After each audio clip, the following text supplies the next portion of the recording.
Bueno, chicos, la idea de esta clase es hablar un poquito de hipertensión, pero fundamentalmente es tratar de repasar algunos conceptos de la fisiopatología para poder interpretar el tratamiento de la hipertensión a través de la hemodinamia y de la mecánica arterial. O sea, es un abordaje razonado de cómo tratar o cómo interpretar un paciente que tiene cifras de presión arterial elevadas. Por eso vamos a repasar algunos conceptos, como por ejemplo qué es la presión arterial, que lo podemos definir desde el punto de vista físico como la fuerza que ejerce la sangre contra las paredes arteriales. Muchas veces van a escuchar que se utiliza el término de tensión arterial como sinónimo de presión arterial, pero en realidad eso es incorrecto, porque la tensión es la fuerza que se ejerce, pero en un punto de la pared de la arteria. En cambio, la presión se expresa por milímetro de mercurio. ¿Qué relaciona la presión con la tensión? Ya se recordarán, lo hemos visto a través de la ley de Laplace. Ahora bien, cuando hablamos de presión arterial también lo podemos interpretar desde un punto de vista hemodinámico, ¿sí? Ya recordarán que hablamos que la presión arterial es el producto del gasto cardíaco, ¿sí? Del gasto cardíaco, es decir, del volumen minuto por la resistencia periférica, y que esa resistencia periférica dependía de la ley de Poiseuille, y que a su vez los determinantes del volumen minuto son el volumen sistólico y la frecuencia cardíaca, y cómo el volumen sistólico va a depender de la precarga, de la poscarga y de la contractilidad, y como vimos en la clase pasada, hay distintos mecanismos de regulación de la presión arterial, como son los mecanismos de autorregulación, los mecanismos neurales y los mecanismos humorales. Habíamos clasificado en una de las primeras clases, cuando hablamos de hemodinamia de los fluidos, a las arterias, en arterias elásticas y arterias musculares, según su estructura. Las arterias elásticas son, el prototipo es la aorta, y son aquellas arterias en las que el principal contenido es de tejido elástico, lo que permite la distensión vascular en el momento de la eyección ventricular izquierda, y estas arterias, al distenderse en la sístole, se van a adaptar mejor al volumen del flujo sanguíneo eyectado desde el corazón. Esa relación que existe entre el cambio de volumen y la variación de la presión arterial habíamos visto que era la capacitancia vascular, y que dependía de la complacencia o de extensibilidad del vaso, que era la tendencia a resistir al retorno a la dimensión original después de la remoción de la fuerza. Mientras que las arterias musculares son arterias fundamentalmente constituidas por fibras musculares que tienen la posibilidad de contraerse o dilatarse y de generar resistencia vascular. Y como vimos, el comportamiento del flujo sanguíneo está regido por la ley de Poiseuille, y una de las principales determinantes de la resistencia es el radio del vaso. Ahora bien, cuando hablamos de hipertensión arterial, ¿qué es la hipertensión? Según las guías más recientes del año 2018, las guías europeas de hipertensión arterial definen a la hipertensión como una presión arterial sistólica mayor a 140 milímetros de mercurio, o bien una presión arterial diastólica de más de 90 milímetros de mercurio medidas en consultorio. Y esta definición se basa en la evidencia de múltiples ensayos clínicos que indican que el tratamiento de los pacientes con estos valores de presión es beneficioso. Recordarán que mencionamos que la presión arterial es una variable continua y como por lo tanto tiene una curva de distribución gaussiana, y cuando hablábamos de los desvíos estándar era lo que definía el punto de corte para establecer el riesgo de la población en base a presiones arteriales más elevadas. Entonces, decimos que la hipertensión arterial en definitiva es una enfermedad crónica, controlable, multifactorial, que se caracteriza por el aumento sostenido de la presión arterial sistólica igual o mayor a 140 y una diastólica igual o mayor a 90 milímetros de mercurio. A su vez, esta hipertensión se puede clasificar según su etiología en hipertensión esencial o primaria o hipertensión secundaria. Prácticamente el 90% de las hipertensiones son hipertensiones esenciales o primarias, es decir, se desconoce la etiología, sino que es de causa multifactorial, a diferencia de la hipertensión secundaria, que representa entre un 5 o un 10% de los casos de hipertensión arterial, en los cuales hay una patología que produce como manifestación secundaria la hipertensión. Y la diferencia radica en que si yo diagnostico la causa de la hipertensión, en estos casos la hipertensión es curable. Por otro lado, la hipertensión según su evolución puede clasificarse en estable o crisis hipertensiva, que a su vez puede ser una urgencia hipertensiva o una emergencia hipertensiva, pero no vamos a hablar de esto en esta clase. Ahora bien, ¿cómo se clasifica la presión arterial en el consultorio? Hablamos de una presión arterial normal, menor a 130 de sistólica y menor a 85 de diastólica, presión limítrofe entre 130 y 139 milímetros de mercurio de presión sistólica, y una presión diastólica entre 85 y 89 de presión arterial diastólica. A su vez se va a clasificar en grados o niveles de hipertensión. Una hipertensión leve o nivel 1 es aquella que tiene una hipertensión sistólica entre 140 y 159 milímetros de mercurio, y una diastólica entre 90 y 99 milímetros de mercurio. Una hipertensión grado 2 o moderada son aquellos pacientes con una sistólica de 160 a 179 milímetros de mercurio, o bien una diastólica entre 100 y 109 milímetros de mercurio, y una hipertensión grado 3 o severa cuando tienen hipertensión sistólica mayor a 180 o mayor a 110. En el caso de que un paciente tenga cifras en distintos niveles de hipertensión, se considera la cifra más alta para clasificarlo en nivel o grado de hipertensión. Y esto vamos a ver que es importante porque es uno de los criterios que se utiliza para estratificar el riesgo del paciente hipertenso. Y hay otra entidad clínica que se conoce como hipertensión sistólica aislada, que son aquellos pacientes que tienen solo incremento de la presión sistólica mayor a 140 milímetros de mercurio con una diastólica normal, es decir, menos de 90 milímetros de mercurio. Entonces, como mencionamos, la hipertensión prácticamente en el 90% de los casos es una hipertensión esencial o primaria, y cuando hablamos de causas secundarias de hipertensión, solo por mencionar algunas, tenemos de causa renal, como puede ser una enfermedad del parénquima renal, o bien una enfermedad renovascular, ya sea una aterosclerosis de la arteria renal o una displasia fibromuscular, de causas endocrinas, como un hiperaldosteronismo primario, un feocromocitoma, un síndrome de Cushing, enfermedad tiroidea, un hiperparatiroidismo, coartación de aorta, puede ser de causa medicamentosa, ciertas drogas como por ejemplo los corticoides o los antiinflamatorios pueden ser causa de hipertensión.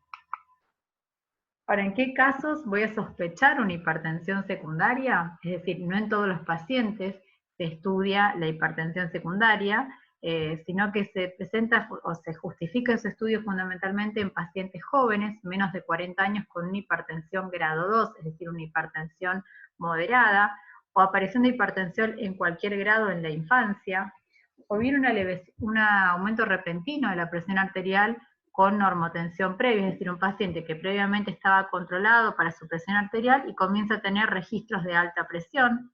Una hipertensión resistente, definimos a la hipertensión resistente como aquel paciente tratado con 3 o más drogas a dosis máximas, una de las cuales es un diurético. En esos casos estamos frente a un paciente resistente. Una hipertensión grave, es decir, una hipertensión grado 3 o una emergencia hipertensiva.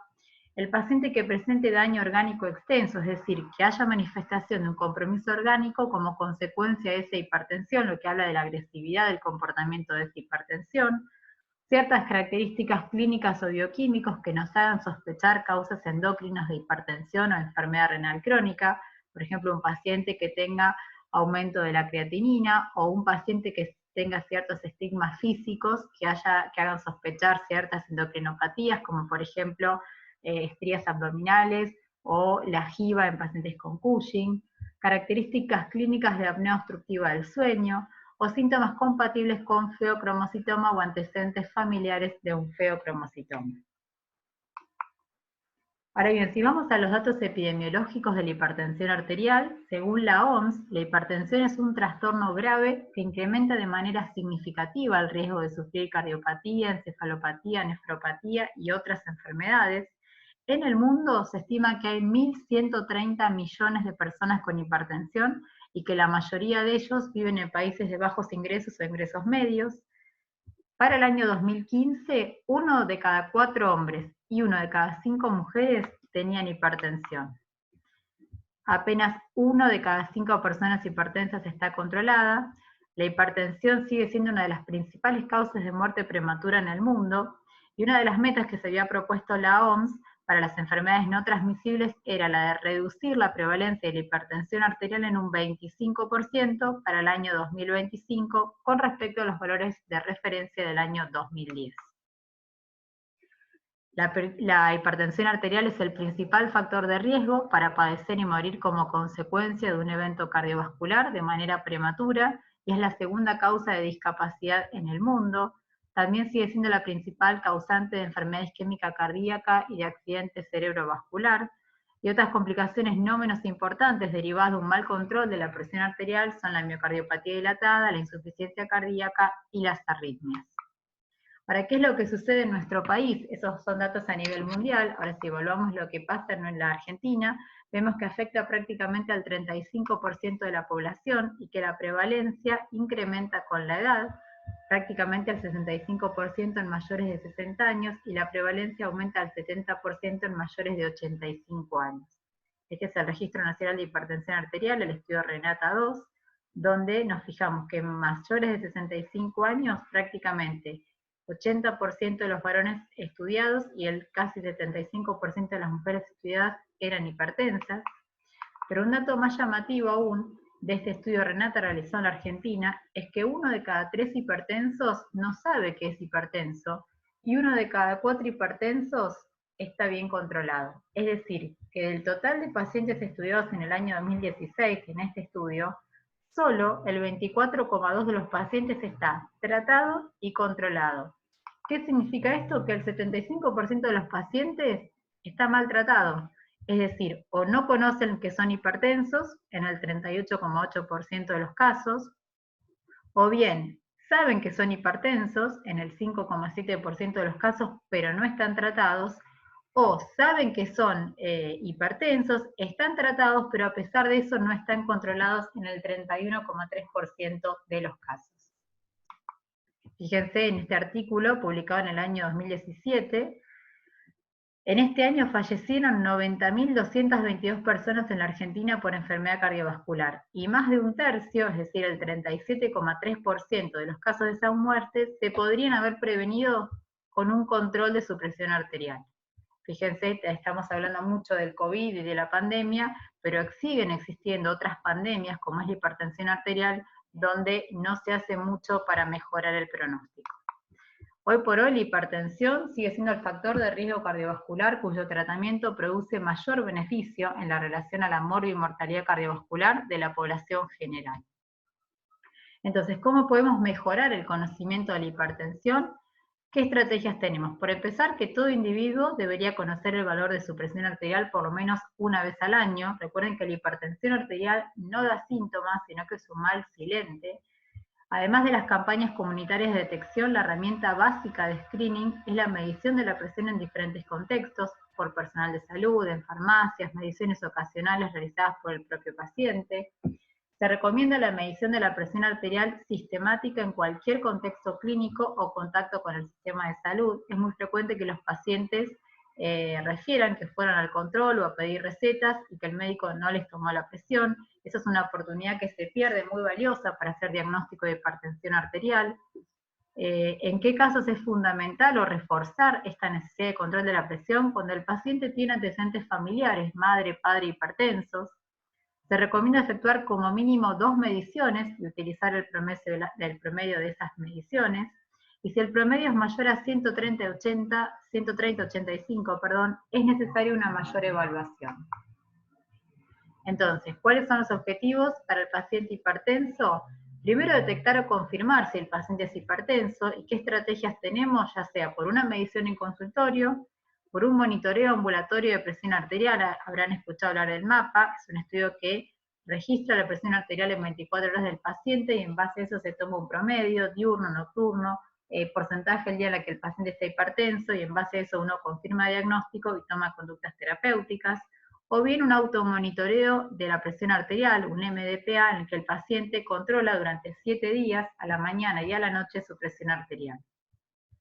Es importante establecer el riesgo cardiovascular global del paciente, es decir, si hay otros factores de riesgo, si tiene ya repercusión orgánica como consecuencia de su hipertensión arterial, y si el paciente tiene alguna condición clínica asociada, y modificar los factores de riesgo cardiovascular. finalmente, en el grupo que destacamos, sobre todo en pacientes jóvenes o pacientes previamente controlados con una hipertensión que se hace refractaria al tratamiento, o pacientes con hipertensión de difícil manejo, o bien que tenga estigmas clínicos de hipertensión secundaria, en estos casos debo sospechar y buscar la causa de la hipertensión. Entonces, ¿cómo se realiza el diagnóstico del paciente hipertenso?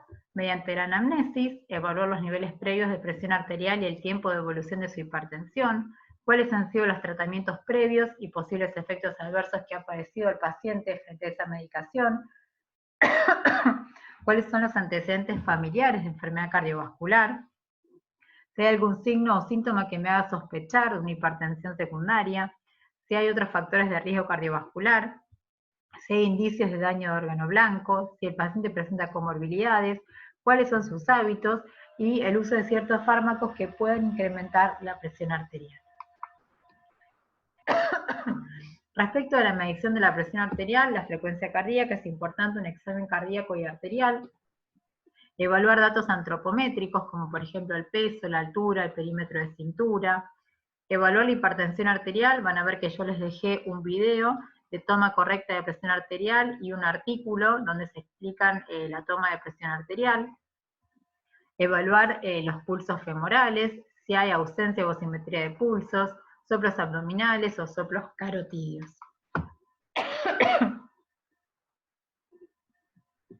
Entonces fíjense que para la toma de presión arterial, como lo habrán visto en el video, el paciente debe estar sentado, con brazo a la altura del corazón, brazalete sobre el brazo descubierto, con la vejiga depresionada, bien apoyado sobre el respaldo de la silla, no tiene que tener las piernas cruzadas, pies bien apoyados sobre el piso, y no hablar al momento de la toma. Se recomienda preferentemente el uso de tensiómetros automáticos de brazalete que estén validados, ¿sí? Si quieren buscar cuáles son los tensiómetros actualmente validados, acá les dejé el link de la página, mientras que los anaeroides deben ser calibrados cada 3 a 6 meses. Por eso muchas veces los pacientes, sobre todo añosos, desconfían de los tensiómetros automáticos, pero la realidad es que no muchas veces se lleva a calibrar el equipo cada 3 o 6 meses, por lo tanto, termina siendo más confiable un tensiómetro automático validado que el antiguo tensiómetro anaeroide.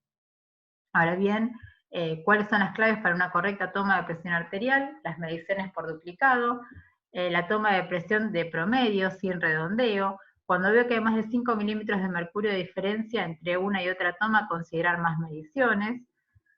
Evaluar lo que se llama como hipotensión ortostática, es decir, el descenso brusco de la presión arterial en pacientes, sobre todo ancianos y diabéticos, y esto es justamente porque tienen alterados los mecanismos de autorregulación, como vimos en la clase pasada, por lo tanto el paciente puede presentar caída de la presión arterial con el cambio de decúbito. Medición de la presión arterial en miembros inferiores, para descartar en niños y adolescentes la coartación de aorta, y medición de la frecuencia cardíaca, ya que si recuerdan es uno de los determinantes del volumen minuto y por lo tanto va a ser importante para interpretar o para evaluar clínicamente cómo está mi paciente y definir también la terapéutica. Entonces, utilizando las mediciones de consultorio y las mediciones ambulatorias, el paciente puede tener una hipertensión arterial normal, en ese caso, con paciente de control anual. En el caso de que el paciente tenga una hipertensión limítrofe, lo que puedo hacer es citarlo por una segunda vez, si la presión arterial está normal, control anual. Ahora, si la presión está limítrofe o tiene valores de hipertensión grado 1, puedo solicitar al paciente un automonitoreo de presión, explicándole una toma correcta de presión, o en el caso que el paciente no disponga de un equipo para una toma correcta de presión, se le puede ofrecer un monitoreo ambulatorio de presión arterial. En base a esto voy a confirmar si el paciente es hipertenso o no, o descartar hipertensión y continuar con el control anual. Y en el caso de hipertensiones más severas, ya directamente ahí en los controles siguientes, sospecho hipertensión y ya comienzo con los estudios clínicos de un paciente con diagnóstico reciente de hipertensión arterial. Ahora es importante recordar que además de la hipertensión típica, hay otros tipos de clasificaciones de la hipertensión en el consultorio, como es la hipertensión oculta y la hipertensión de guardapolvo blanco. De los pacientes en consultorio, prácticamente 25 al 30% tienen un fenómeno reactivo, que habrán escuchado hablar, se conoce como hipertensión de bata blanco, guardapolvo blanco, y son aquellos pacientes hipertensos controlados o normotensos que en consultorio tienen un aumento de la presión arterial. En algunos casos se puede pedir un automonitoreo de presión o incluso un monitoreo ambulatorio de la presión arterial para confirmar el diagnóstico y ya rotular al paciente que presenta este fenómeno y solicitarle que en los próximos controles se tome la presión antes de ir al consultorio para tener un parámetro confiable de su presión. Menos frecuentes son aquellos pacientes que tienen una hipertensión oculta. ¿Y cómo la sospechamos? Son pacientes que en consultorio se encuentran normotensos, sin embargo en el electrocardiograma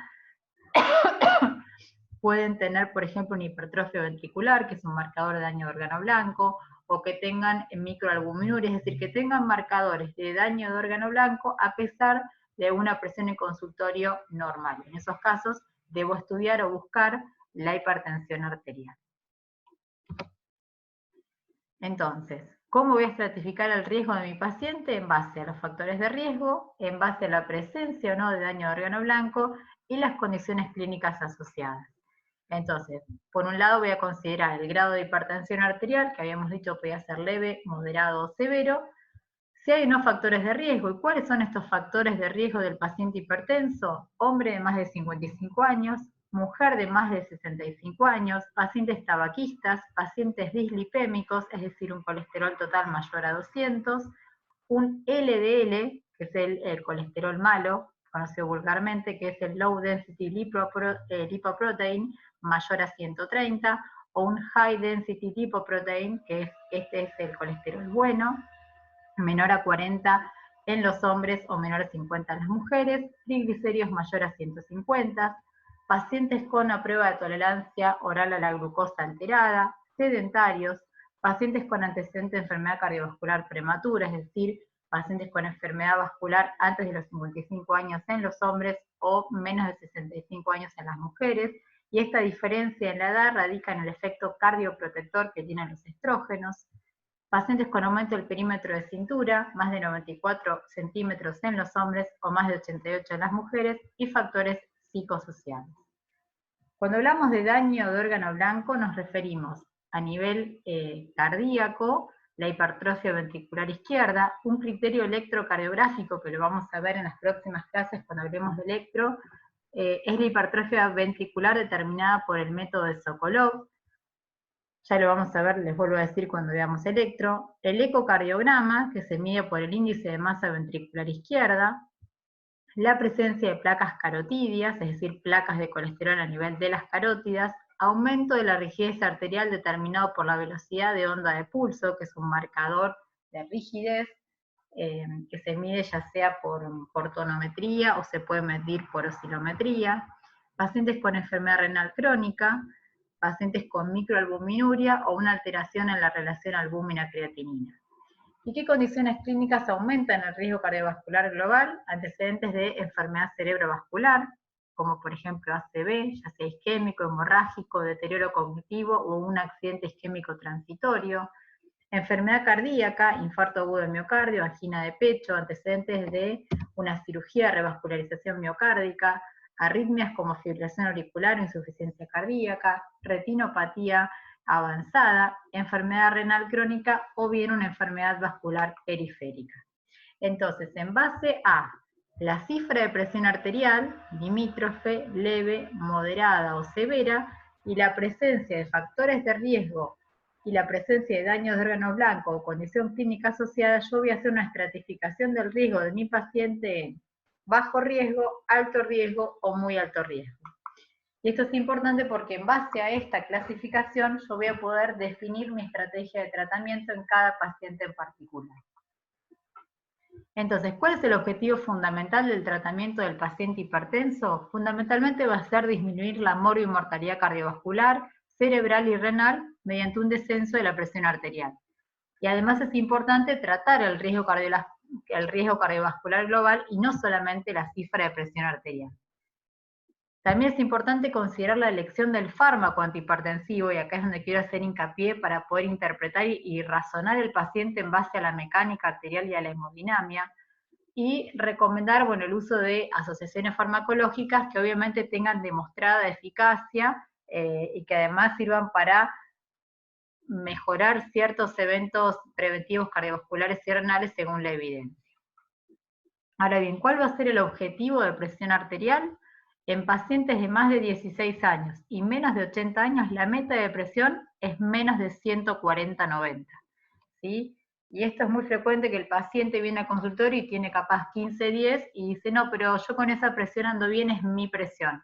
Bueno, no, la evidencia clínica sostiene que los pacientes con una presión de más de 140/90 tienen mayor riesgo de enfermedad cardiovascular, cerebrovascular, enfermedad renal, por lo tanto, no hay una no hay una presión alta que sea normal para un paciente y patológica para otro. Esta es la meta de presión arterial actual. Entonces, como mencionábamos antes, en base a la cifra de presión arterial y en base a los factores de riesgo, daño de órgano blanco y enfermedades asociadas, voy a hacer una estrategia mediante la estratificación del riesgo de mi paciente. En aquellos pacientes que tengan una presión, digamos, normal alta o limítrofe o una hipertensión grado 1, pero que no tengan otras comorbilidades u otros factores de riesgo, fíjense que son pacientes de bajo riesgo, que van a estar en color verde, y en esos casos puedo intentar el tratamiento inicial con cambios en el estilo de vida, y si después de unos 6 meses de control y de modificar medidas higiénico-dietéticas, el paciente persiste con una presión de más de 140/90, en esos casos voy a plantear un tratamiento de tipo farmacológico. En el otro extremo voy a tener pacientes con hipertensión severa, que tengan o no tengan factores de riesgo, daño de órgano blanco u otra comorbilidad, ya tienen indicación inicialmente de comenzar con un tratamiento de manera farmacológica de inmediato. Ahora fíjense, y esto es importante, cómo el cambio en el estilo de vida tiene evidencia científica comprobada que disminuye la presión arterial.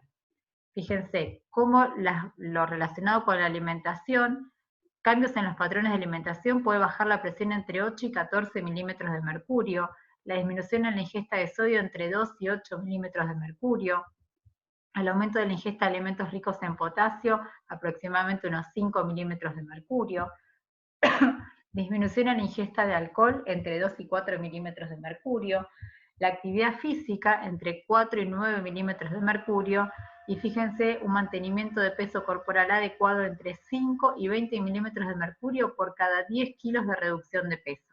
Entonces muchas veces pasa que el paciente previamente estaba controlado, un motivo de consulta muy frecuente ahora en la pandemia, y el paciente viene porque está con picos de presión o la presión está alta. Pero claro, aumentaron quizás durante la pandemia unos 10-15 kilos, y eso se traduce en ese incremento de la presión arterial.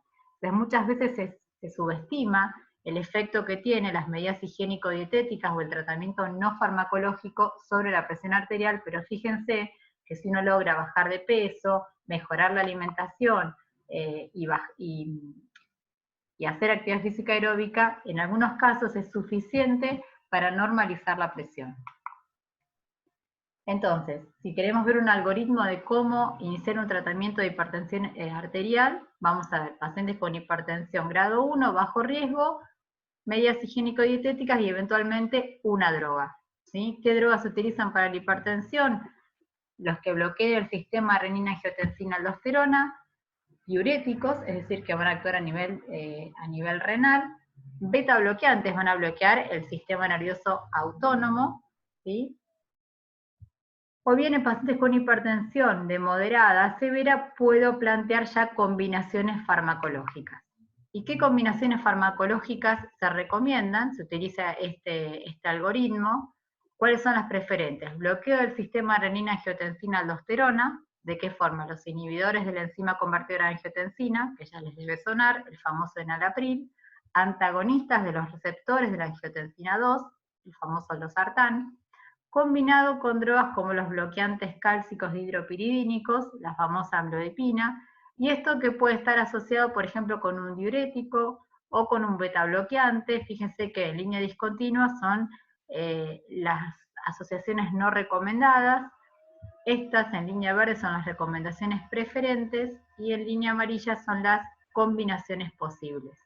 Ahora, en realidad acá no hay un razonamiento clínico desde la fisiopatología, sino que estratificamos el riesgo y en base al riesgo por cifra de presión, factor de riesgo, condición clínica subyacente y comorbilidades, estratifico el riesgo. Es decir, se utiliza la teoría del mosaico, en el que se ve que la presión arterial es la resultante de múltiples factores de riesgo, hemodinámicos, humorales, endocrinos, neurales, anatómicos, renales, y la resultante es la presión arterial.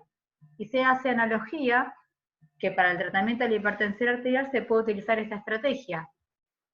Utilizando este modelo del mosaico puedo combinar fármacos con ciertas asociaciones preferenciales para tratar la presión arterial.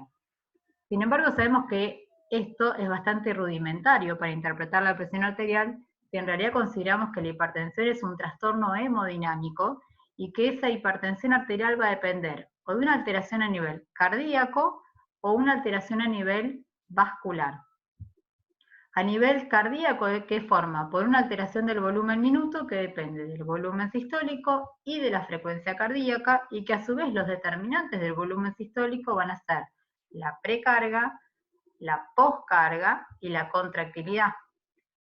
Y que la frecuencia cardíaca va a estar modulada justamente por el sistema nervioso autonómico. Y a su vez el sistema nervioso autonómico también influye mediante la redistribución de volumen sobre la precarga y la contractilidad.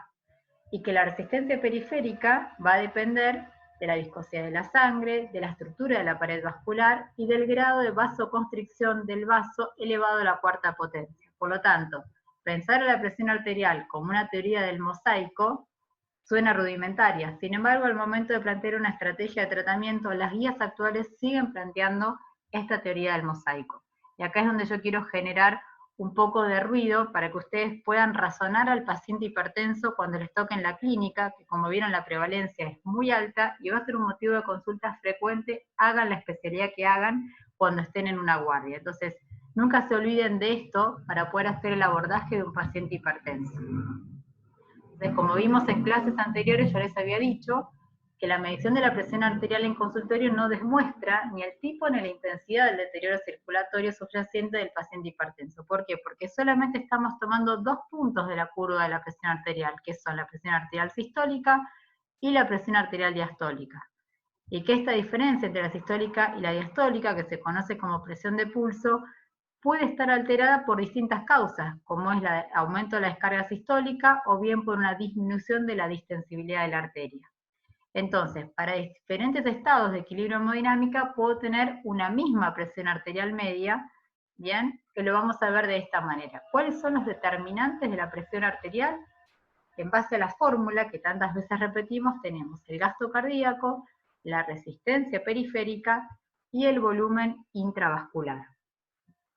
Entonces, si nos fijamos en esta gráfica, vamos a tener aquellos pacientes que tengan una presión arterial media mayor a 100 milímetros de mercurio, es decir, van a estar hipertensos, pueden tener un índice cardíaco medido en litros por minuto por metro cuadrado, que puede ser bajo, es decir, menor a 2,5, entre 2,5 y 4, que va a ser normal, o bien un índice cardíaco mayor a 4, que va a estar incrementado. Entonces, aquel paciente que tenga una presión arterial media mayor a 100, que tenga un índice cardíaco menor a 2,5, va a ser un hipertenso hipodinámico, es decir, va a tener bajo gasto cardíaco. Aquel paciente que tenga una presión arterial mayor a 100, pero un índice cardíaco entre 2,5 y 4, va a tener una hipertensión normodinámica. Mientras que aquellos pacientes con una presión mayor a 100, pero un índice cardíaco mayor a 4, van a ser hipertensos hiperdinámicos. Entonces, fíjense que para una misma presión arterial media puedo tener un perfil hipodinámico, hiperdinámico o normodinámico. Y esto es importante porque en base al perfil hemodinámico del paciente, yo voy a poder guiar mi tratamiento en base al mecanismo subyacente de su presión arterial. Y siempre recuerden esto, que en los pacientes jóvenes lo que hay es un aumento del tono beta, o sea, todo paciente hipertenso tiene aumento de los niveles de adrenalina y noradrenalina en sangre, que actúan principalmente a nivel beta cardíaco. Por lo tanto, por aumento beta 1, si recuerdan, beta 1 son los receptores cardíacos, hace que aumente la frecuencia cardíaca, si aumenta la frecuencia cardíaca, aumenta el volumen minuto cardíaco. Y esto va disminuyendo con la edad. Mientras que por el contrario, como consecuencia de la caída de la sensibilidad beta, lo que va aumentando es la sensibilidad alfa 1, que está a nivel de las arterias, y por lo tanto, a medida que nos vamos haciendo más grande, va aumentando el tono alfa periférico y va incrementándose la resistencia vascular sistémica. Es por eso que en pacientes jóvenes lo que voy a tener fundamentalmente es un patrón hiperdinámico, mientras que en los pacientes de mayor edad o más ancianos lo que voy a tener es un patrón vasocontraído. Y esto es fundamental para poder interpretar la fisiopatología y el tratamiento del paciente hipertenso. Entonces, fíjense, los pacientes jóvenes tienen aumento del tono beta con aumento del volumen minuto, un patrón hiperdinámico, ¿sí? Como consecuencia del aumento de la descarga sistólica, lo que van a tener es un incremento de la presión de pulso a expensas de mayor descarga, mientras que en los pacientes ancianos el aumento en la presión de pulso es como consecuencia de alteraciones estructurales, es decir, los pacientes van teniendo arterias más rígidas por remodelado, por pérdida de elasticidad arterial, y lo que van a tener es un aumento del tono alfa, es decir, van a tener aumento de la resistencia vascular sistémica. Entonces, seguir pensando o dando un fármaco en base a este algoritmo parece bastante rudimentario. Entonces, ¿cómo pensamos un paciente en base a su patrón hiperdinámico?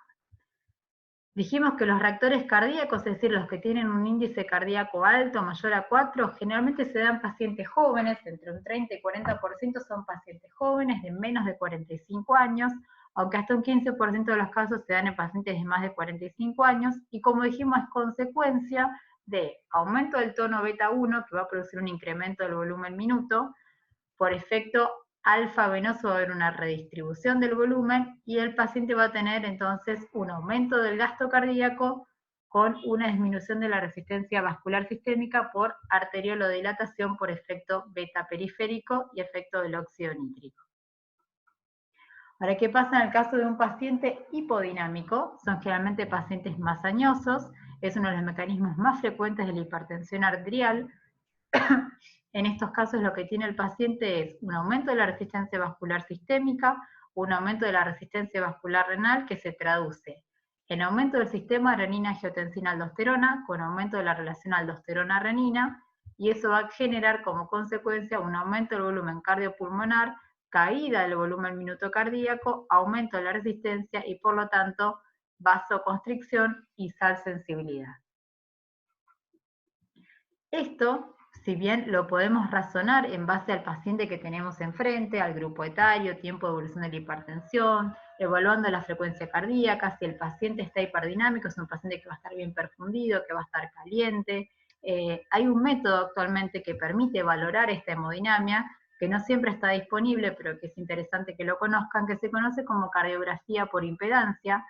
Es un método no invasivo que desarrolló la NASA que permite evaluar la descarga sistólica latido a latido y que me va a informar acerca de la composición hemodinámica de la presión arterial y de las variables del contenido de fluidos del tórax.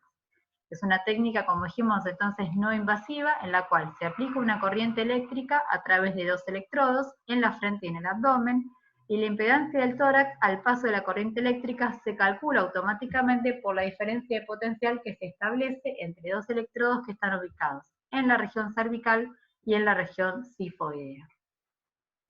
Entonces, a través de este método se puede realizar un tratamiento individualizado de la presión arterial, ya que me va a permitir clasificar a los pacientes según el índice cardíaco, en hiperdinámicos o hipodinámicos, y según el grado de vasoconstricción, es decir, el índice de resistencia vascular sistémica, en aquellos pacientes vasocontraídos o cuando hay un aumento del contenido de fluido torácico en pacientes con retención de volumen. En base a esto yo voy a definir si al paciente tengo que bajarle el gasto cardíaco. ¿De qué manera lo puedo bajar? Bajando el inotropismo, el cronotropismo, con drogas que bloqueen los receptores beta cardíacos, o bien vasodilatando. ¿De qué manera? Inhibiendo el sistema renina-angiotensina-aldosterona o bloqueando los canales de calcio. Acuérdense que para la contracción es necesario el calcio, de esta manera bloqueo los canales de calcio, o bien mediante un mejor manejo del volumen mediante el uso de los diuréticos. Entonces, la idea no es que sepan farmacología, no es que sepan las drogas, sino la importancia de entender la fisiología de la presión arterial para poder razonar la fisiopatología y poder, aunque no sepan el nombre de la droga o cómo actúa la droga, qué mecanismo puedo estar pensando es el desencadenante de la presión arterial en ese paciente y en base a eso poder pensar cuál va a ser el tratamiento indicado para el paciente que tengo enfrente. Entonces, ¿cómo puedo esquematizar el diagnóstico de la hipertensión arterial en un paciente? En 5 pasos. Primero que nada y fundamental, confirmar que el paciente sea hipertenso, es decir, ¿es un hipertenso real o es una hipertensión reactiva o de alerta? Descartar pacientes que puedan llegar a tener una hipertensión secundaria con ciertos parámetros o ciertos signos de alarma que nos van a hacer sospechar una hipertensión secundaria como mencionamos antes.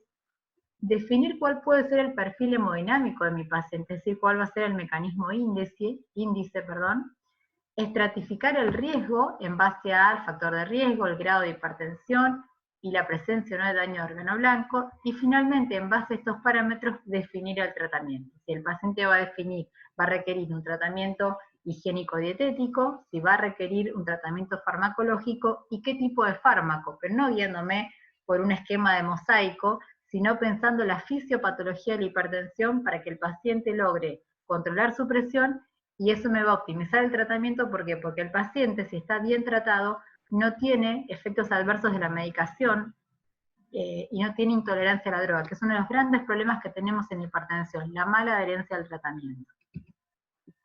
Entonces, vamos a poner un ejemplo de un paciente varón de 21 años que consulta por un control de salud.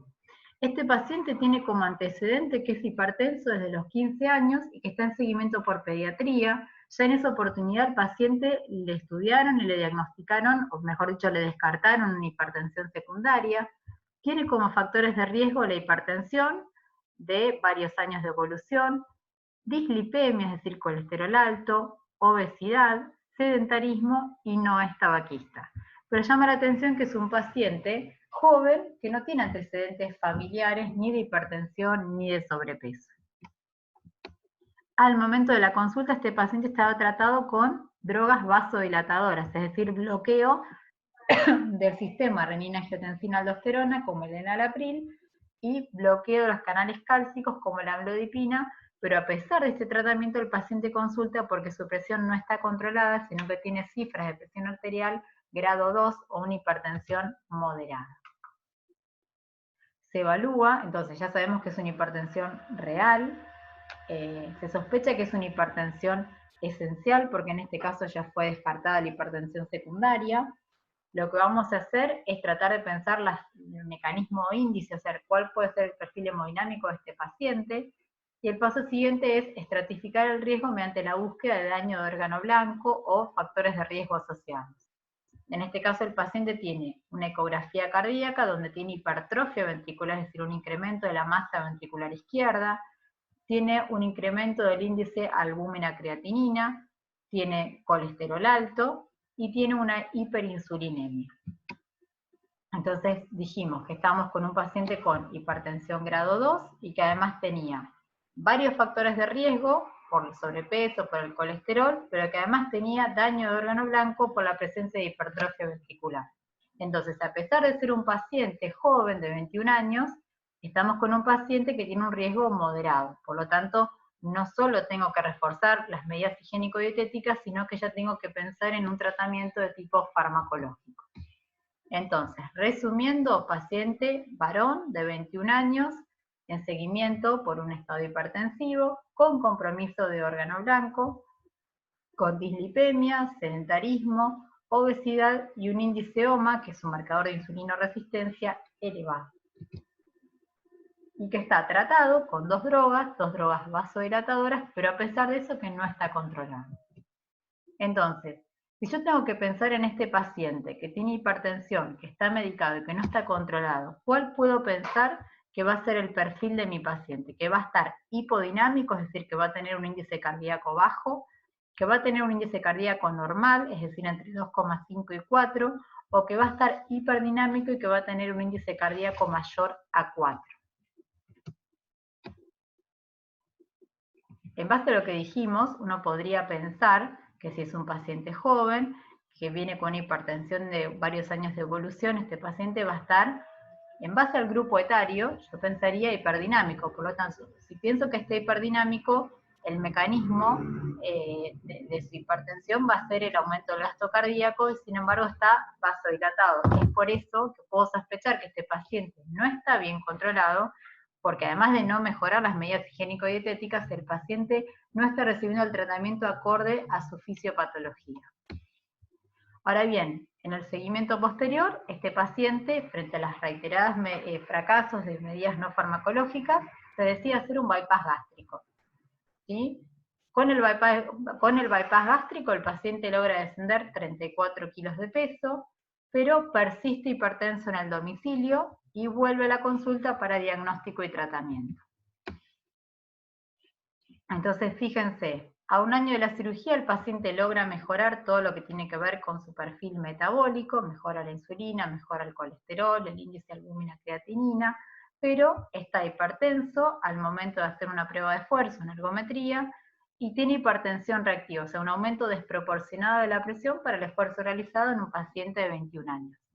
Se le hace un monitoreo ambulatorio de presión arterial, que en este caso, según establecen las guías, se toma como hipertensión diurna cuando hay un promedio de presión de más de 135-85, en este caso mi paciente, fíjense, tiene 159-90, y tiene un promedio de presión arterial nocturna de 133-70 para un normal de 120-70. Por lo tanto, este paciente está hipertenso.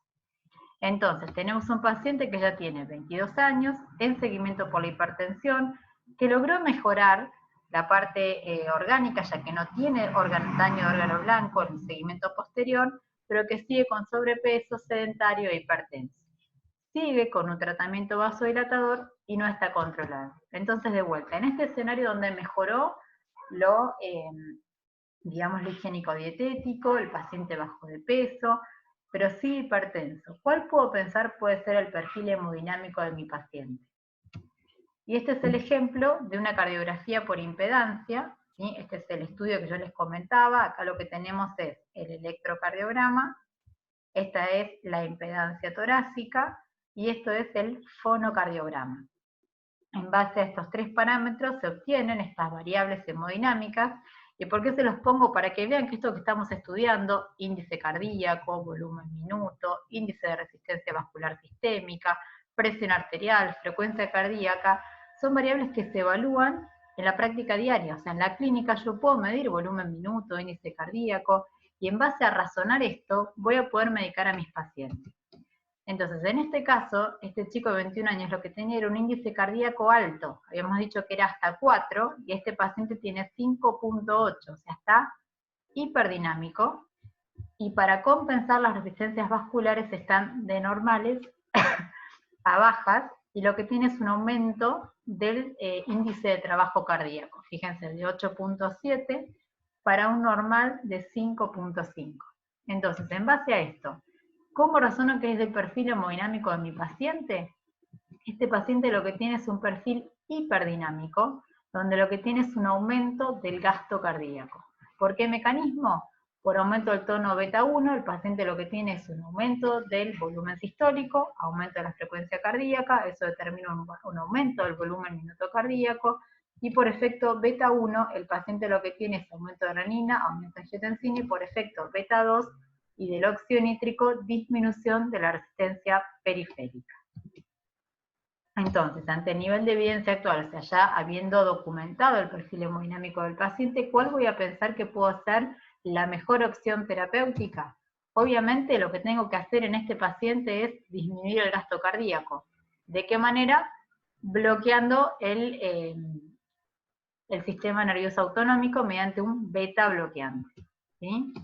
Entonces, en este caso, el paciente se le rotó el esquema actual de vasodilatador, pasó a un beta bloqueo para bajar el gasto cardíaco, y al mes el paciente se siente mejor y logra controlar su presión arterial. Registros de presión arterial domiciliaria menor a 135/85, se le hace un monitoreo de presión con parámetros dentro de la normotensión, y se le realiza para control una nueva cardiografía por impedancia. Y fíjense cómo este mismo paciente logra normalizar su índice cardíaco, ahora tiene un valor de 2.9, ¿sí? Y la resistencia vascular sistémica normal en 2600.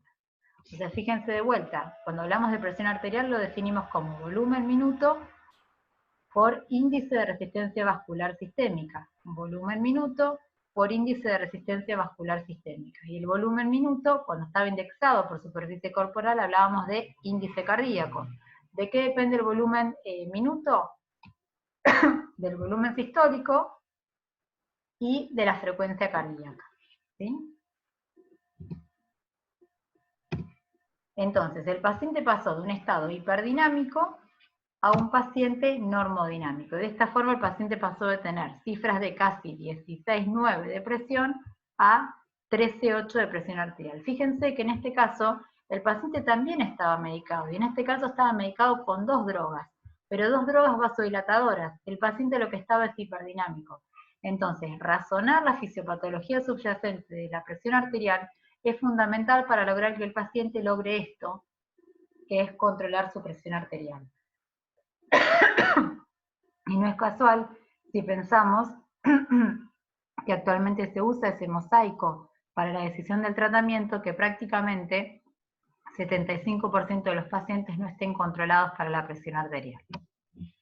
Entonces, en la evolución de este paciente, 2 años posteriores a la cirugía bariátrica, el paciente vuelve a consultar, aumentó de peso, tuvo un traumatismo por lo que dejó de hacer actividad física, abandonó la medicación y obviamente empieza con nuevos registros de hipertensión arterial. Se le hace un mapa, se le hace una valoración de daño de órgano blanco. ¿Y qué pasó? Fíjense en este caso el paciente que tiene un índice cardíaco bajo de 2,4, ¿sí? Con un índice de resistencia vascular sistémica elevado, 3.291, y un contenido de líquido torácico normal. Entonces el paciente pasó de un estado normodinámico a un estado hipodinámico. ¿Y esto a qué se debe? Se cree que habría un mecanismo de down regulation, ¿sí? ¿Se acuerdan que yo les mostré en la gráfica al principio cuando empezamos a hablar de este tema de la presión arterial? Que habría una desensibilización de los receptores beta, por lo tanto aumenta el tono alfa periférico, el paciente lo que tiene es vasoconstricción y como consecuencia de la vasoconstricción aumenta la resistencia periférica. Entonces pasó de un estado normodinámico a un estado hipodinámico. Esto que les comentaba, una desensibilización beta con aumento del tono alfa y como consecuencia de eso, aumento de la resistencia vascular sistémica. Ahora, caso cortito de 2 diapositivas nada más, como para seguir cerrando el tema. Fíjense otro caso de un paciente joven, 16 años, este vino esta semana justamente a mi consultorio, un chico que le diagnosticaron recientemente hipertensión sistólica, es decir, tiene solo alta, la alta. ¿Sí? Estaba en seguimiento por pediatría, lo estudiaron, le descartaron una hipertensión secundaria, no tiene factores de riesgo, no tiene padres hipertensos, este chico de hecho juega al básquet, es muy deportista. Pero ¿qué pasa? Tiene la presión sistólica alta. Habíamos dicho que la presión sistólica puede incrementar o incrementarse la presión de pulso como consecuencia de un aumento de la descarga sistólica. ¿Sí? En gente joven, el aumento de la presión de pulso puede ser a expensas de mayor descarga sistólica. Ahora, ¿qué es lo que pasa en un paciente joven? En pacientes jóvenes que tienen arterias muy elásticas, tienen que recordar que tenemos una onda que va desde el corazón hacia la periferia, es lo que se conoce como una onda incidente, y una onda que va desde la periferia hacia el corazón, que es la onda refleja. Cuando las arterias son muy elásticas, estas dos ondas, incidente y refleja, pueden superponerse temporalmente y generar un fenómeno de aumentación periférica. Entonces al paciente que es sano, pero que tiene arterias muy elásticas y que tiene una gran descarga sistólica, justamente por ser un paciente joven, atlético, va a tener un fenómeno de sobreestimación de su presión braquial sistólica. Y es lo que se conoce como hipertensión sistólica aislada juvenil.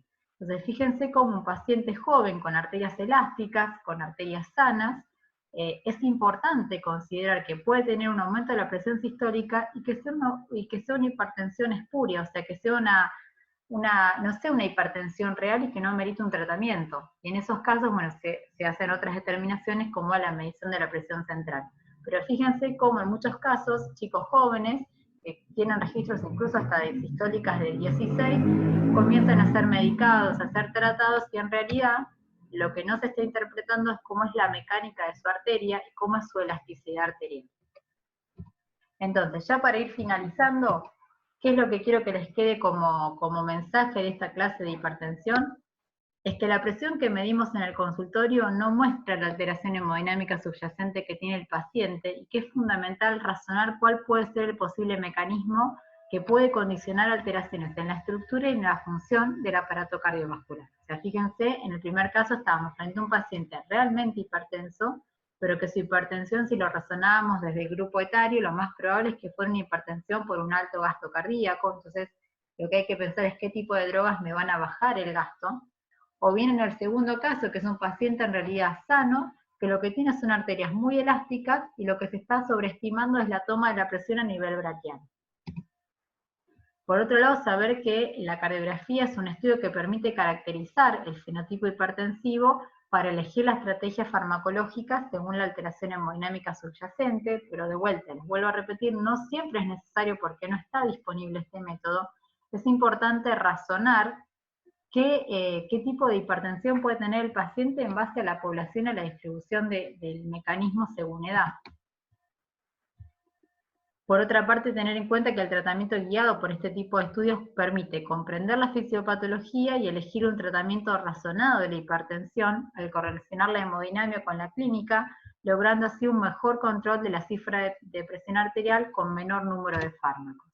Y finalmente, y esto es fundamental, tener en cuenta que el mecanismo de la hipertensión, o sea, el mecanismo hemodinámico, no es fijo, sino que un mismo paciente puede variar su perfil según las condiciones clínicas concomitantes, como vimos en el caso del primer paciente. Pasó de estar hiperdinamico a normodinámico, y como consecuencia del aumento de peso y la no adherencia a las medidas no farmacológicas, el paciente pasó a estar hipodinámico. Entonces es fundamental que los pacientes hipertensos tengan un seguimiento y un control clínico, y que continuamente se esté repensando la fisiopatología de la hipertensión en base a la fórmula que tantas veces les repito: presión arterial es volumen minuto por índice de resistencia vascular sistémica. Bueno, nos vemos la próxima clase.